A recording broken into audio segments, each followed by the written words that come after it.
Olá, meus queridas telespectadores.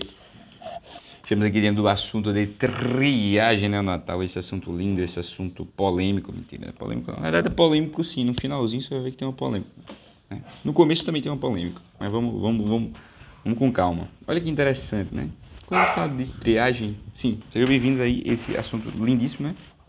Importante aqui checar que estamos sob as bênçãos do Vasco da Gama, sob as bênçãos do Medicurso, do Jaleco e também da Santa Doutora Luísa Jerônimo. Então, muito obrigado a todos aí que contribuíram para esta aula e para este plágio bem feito, certo?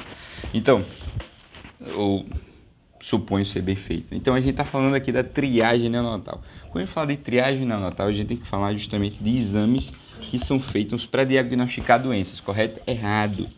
São exames para triar problemas que podem existir no neonato, ok? Então imagine aí, né? O paciente ele vai lá e não faz o teste do olhinho. Ele pode deixar de detectar durante o nascimento um retinoblastoma, que nada mais é do que um câncer que afeta justamente a parte interna dos olhos, né? Está tendo uma guerra aqui canina, mas faz parte também. Parou. Observe a moral de quem vos fala. Mas enfim, nós estamos falando aí dos testes de usinhos. Teste do pezinho, do coraçãozinho, teste da orelhinha, teste do olhinho, né? E também nós temos o teste da linguinha, o polêmico teste da linguinha, que eu vou falar no final. E também nós temos justamente o PA Tilbera, que nada mais é do que justamente uma forma mais bonitinha do teste da orelhinha, beleza? Mas vamos explicar aí paulatinamente este conhecimento. Teste do pezinho. Para cada um eu vou destacar quando deve ser feito o teste, certo? O time do teste, ok? Sempre destacar o time e também destacar todas as condições que fazem para que ele justamente seja feito na época certa, beleza? Vamos lá.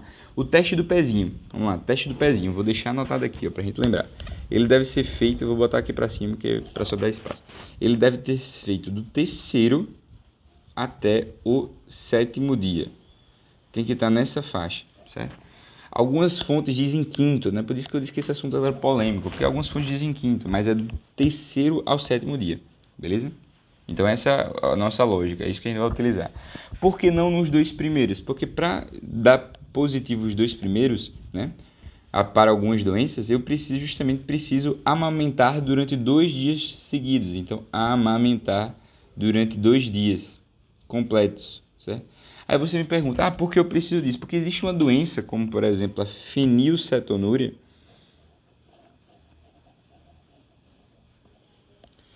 que ela só vai justamente aí ser detectada a partir do momento em que eu tenho a fenilanina. Estrutura essa que só é produzida quando eu tenho um consumo de leite materno. Então é necessário da fenilcetonúria presente para identificar esse processo.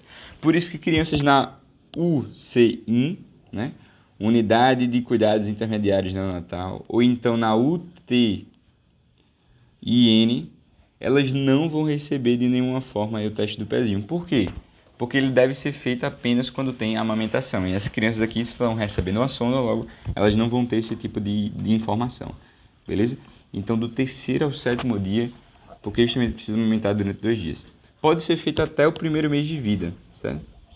Ela tem utilidade até o 1º mês de vida, mas é o ideal que seja feito nesses primeiros dias, que aí eu já permito identificar algumas doenças, já iniciar o tratamento de algumas doenças importantes, beleza? Então, tudo aqui que já foi destacado, terceiro ao 7º dia, durante todo o 1º mês, o indivíduo ele tem que ter amamentado durante 2 dias completos. E aqui é a imagem do teste do pezinho, né? Faz um furinho no pezinho do bebê, coloca no papel filme e justamente faz o teste, beleza? 5 amostras aí bonitinhas para poder achar que é positivo, certo? Então aqui está justamente falando a parte da fenilcetonúria, que justamente eu preciso ver o aumento de fenilanina e ele só vai acontecer quando há justamente leite, né? Então, uma pessoa na UCIN, na Unidade de Cuidados Intermediários, com sonda aberta, uma pessoa, um recém-nascido, não vai ter justamente esse processo, beleza?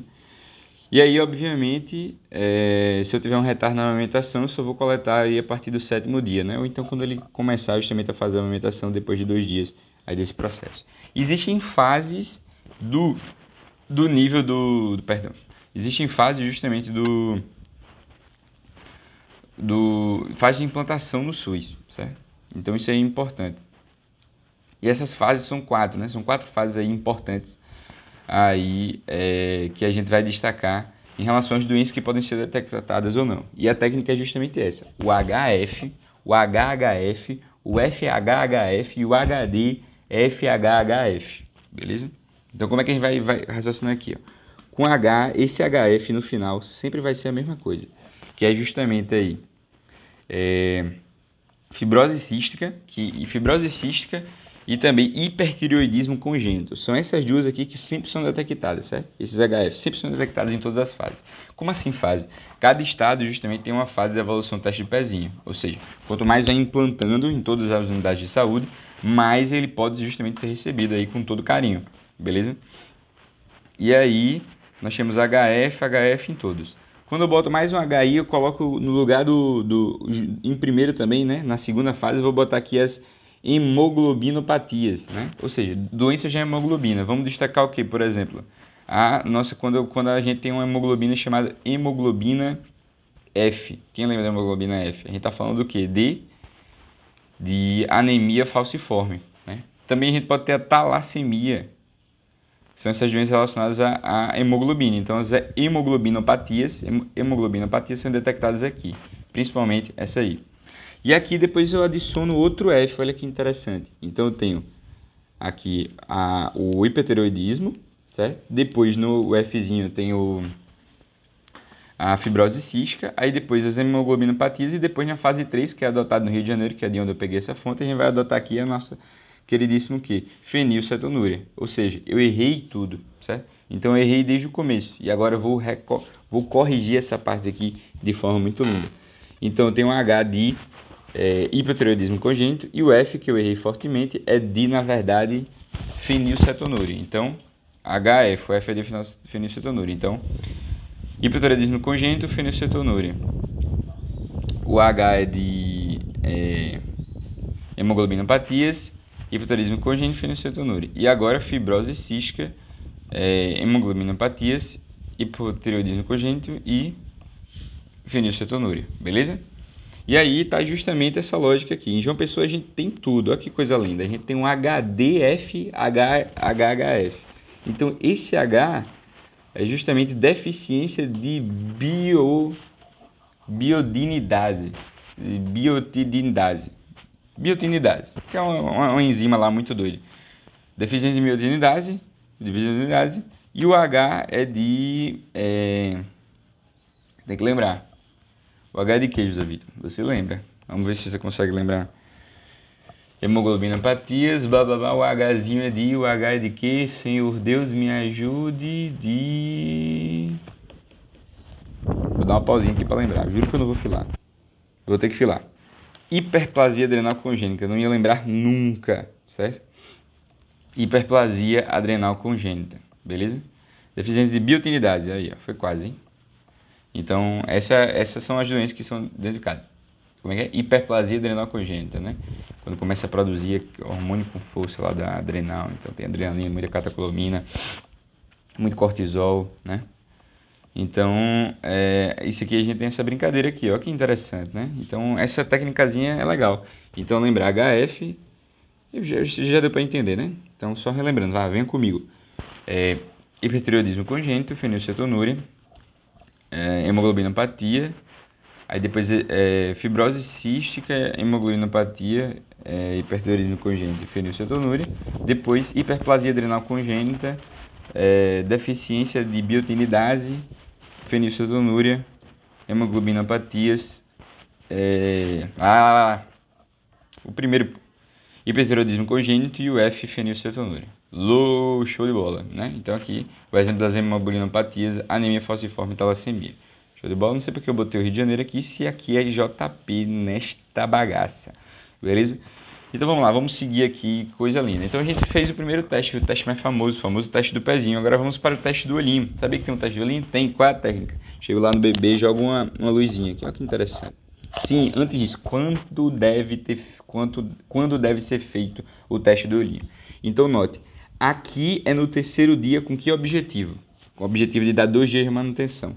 Aqui é depois de 24 horas, então vamos imaginar aqui no segundo dia.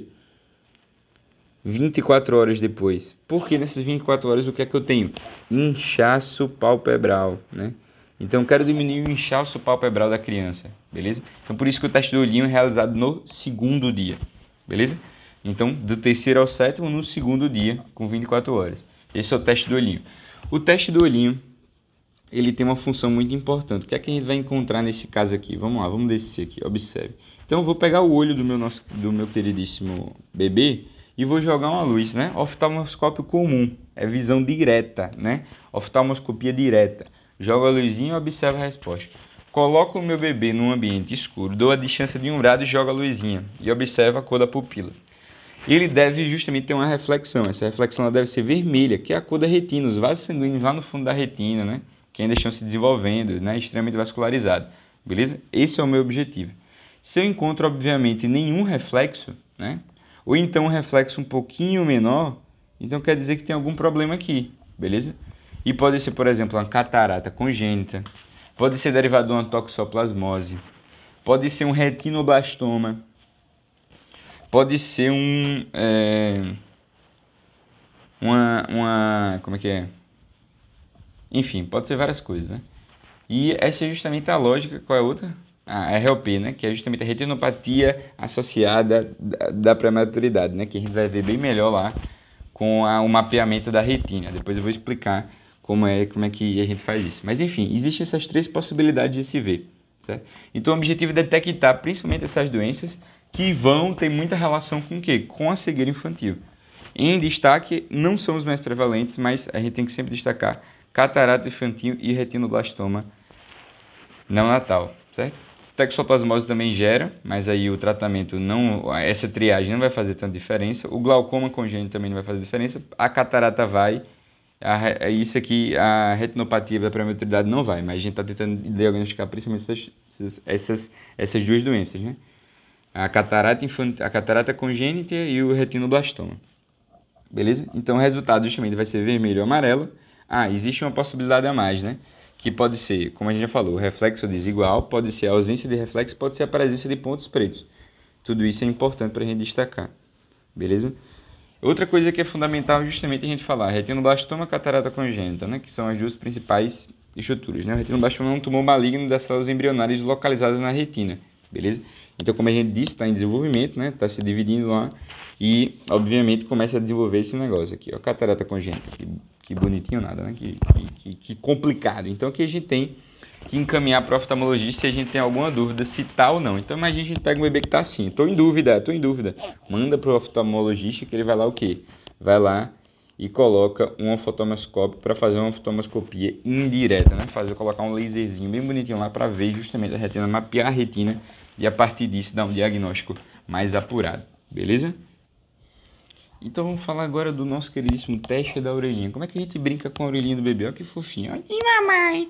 Tá vendo a orelhinha, né? Com o nosso queridíssimo El. Potencial. Potencial nada. Elwa. Como é que é? Emissão. Como é que é? Não, emissão autoestática. Esqueci, pô. É o ELA, esse aparelhinho é o ELA aqui, que é o. É o. Evocação, não sei o que. Autoestáticas. Emissões autoacústicas evocadas, né? Emissões. O E de emissões autoacústicas, né? Aí tem um evocadas aqui para lascar a sigla. Mas enfim, eu coloco esse aparelhinho, o que é que esse aparelhinho faz? Ele vai lá na nossa queridíssima criancinha. Tá aqui a cóclea dele, né? Então imagina que tem a cóclea aqui bem bonitinha. O aparelhinho vai lá, joga. Se a cóclea estiver competente, eles levam um tempo e volta o eco, né? E a partir disso, o meu querido aparelho vai lá, faz um gráficozinho. E aí, o nosso queridíssimo fonoaudiólogo dá a resposta. Tá bom, né? Resposta normal. Então quer dizer que tá presente, né? O nosso queridíssimo bebê tá funcionando o ouvidinho dele. Então, basicamente, a triagem é essa. Para qual paciente eu vou fazer, né?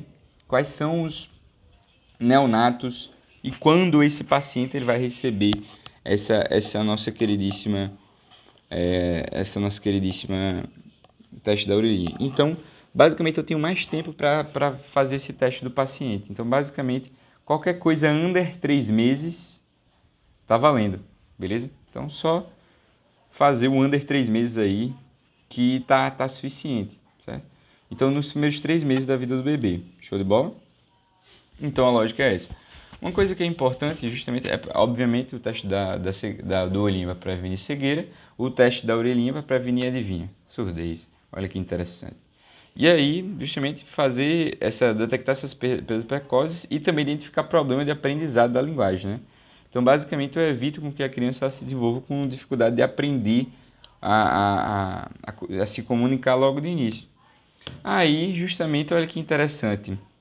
Os recém-nascidos que são da UTI neonatal, eles têm um nível de complicação auditiva muito maior do que os que estão lá, do que são nascidos vivos, né? E que estão normais. Normais é ótimo, né? Mas que estão estáveis, né?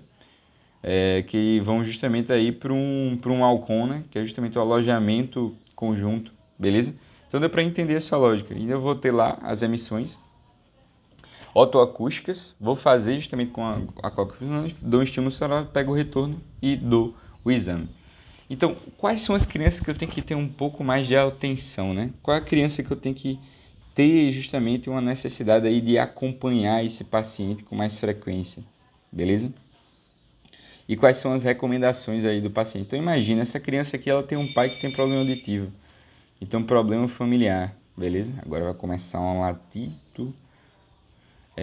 Problema familiar. Então, problemas congênitos, né? Risco de problema congênito por conta de uma história familiar positiva para problemas auditivos, né? Então, esse paciente ele já vai ter uma atenção maior, né? Utilizou medicamentos, a mãe utilizou medicamentos ototóxicos, beleza? Qualquer doença relacionada a essa época, então HIV, a sífilis, as torches, né? Qualquer sepse, tudo isso vai ter relação direta com esse problema. Também o paciente com baixo peso ao nascer, ou então prematuro, todos eles vão se caracterizar justamente por ter essa característica. Ou ainda uma criança com apga baixo, né? Então, apga aí abaixo de 6, ele também tem um problema muito grande aí de se manter com a audição preservada. Então, outros problemas cadê? Anomalias craniofaciais e hiperbilirrubinemia. Então, lembra da como é que é? Hiperbilirrubinemia. Bilirrubinemia. E o outro são os defeitos craniomaxilares, craniofaciais, né? Que aí vai ter um problema mais anatômico. Então, só lembrando, vamos ver se a gente lembra tudo, né? Então, problemas familiares, baixo peso a nascer, o apga abaixo de 6, herpes, sífilis, HIV, torches, defeitos craniofaciais, hiperbilirrubinemia, apga abaixo de 6, baixo peso a nascer,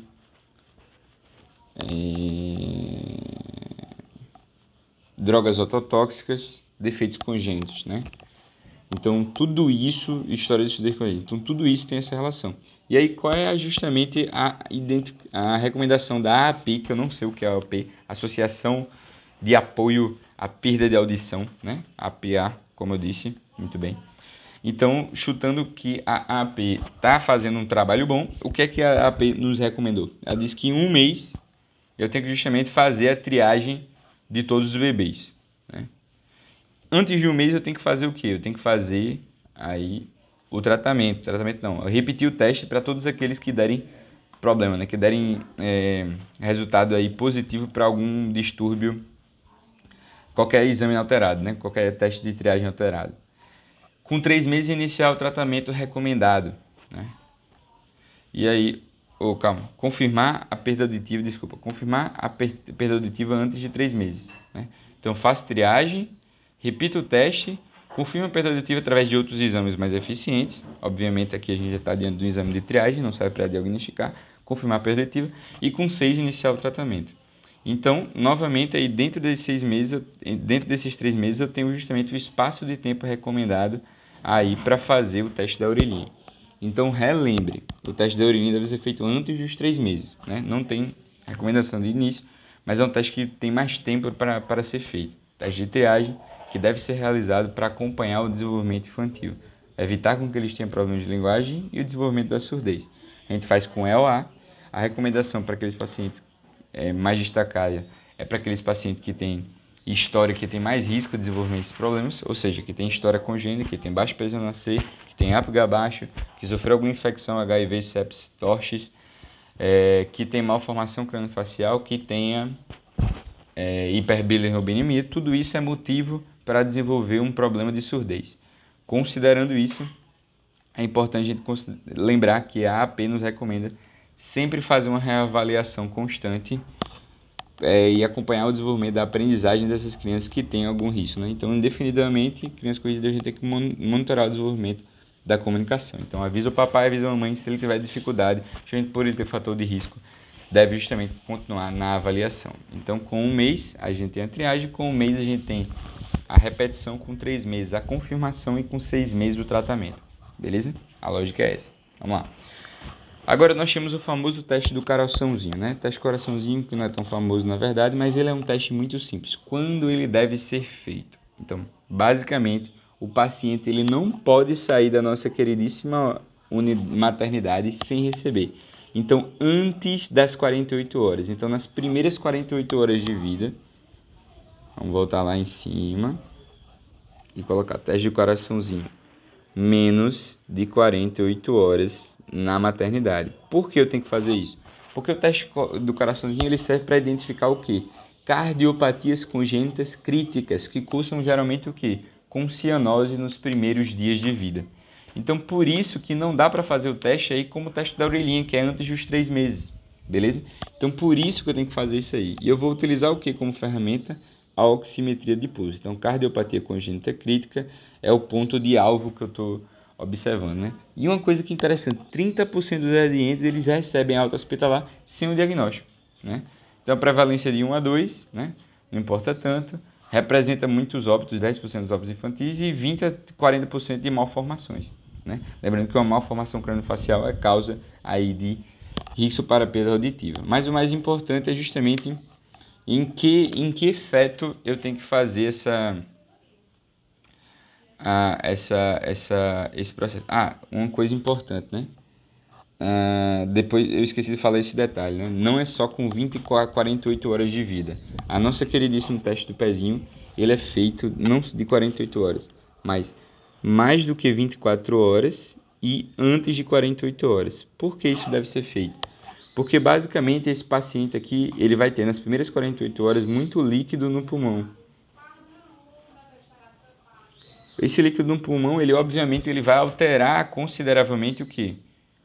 A minha oximetria de pulso, né? Que é o exame que eu estou fazendo. Então, nas primeiras 24 horas, esse líquido ainda vai ser drenado, meu pulmão não está fazendo um processo de respiração tão fluida, de ventilação tão fluida, então aqui eu preciso esperar as 24 horas. Mas o neonato que vai fazer isso é aquele que tem mais do que 34 semanas de idade gestacional. Aí eu vou lhe perguntar, por que o paciente que tem menos de 34 semanas de IG, ele não faz essa triagem? Porque se você está fazendo triagem num pré-termo, num PT, que está abaixo de 34, ou seja, abaixo do pré-termo tardio, o que é que eu estou fazendo? Eu estou basicamente fazendo um exame normal numa pessoa que no RN que deveria estar onde? Na UTI. E na UTI já tem oximetria. Então esse teste ele já é constante, né? A preocupação não é essa, a preocupação é justamente manter a vida, né? Então a oximetria do pulso já é feita, o teste de coraçãozinho já é feito instantaneamente. Mas aqui a gente está